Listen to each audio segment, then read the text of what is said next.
Merhaba arkadaşlar, kanalımıza hoş geldiniz. Bugün sizler için iki harika oyuncumuz Burak Özçivit ve Fahriye Evcen'den en güzel ve en özel fotolarını sizler için hazırladık.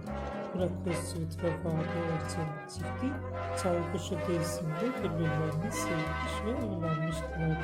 Onların Karan adlı bir çocukları var. Biz de sizler için Burak Özçivit ve Fahriye Evcen anları için onların en güzel ve romantik karelerini hazırladık. Bu videoların devamı gelmesini istiyorsanız kanalımıza abone olup yorum yazmayı unutmayın. Kanalımızda daha birçok video bulabilirsiniz. Bizi izlemeye devam edin.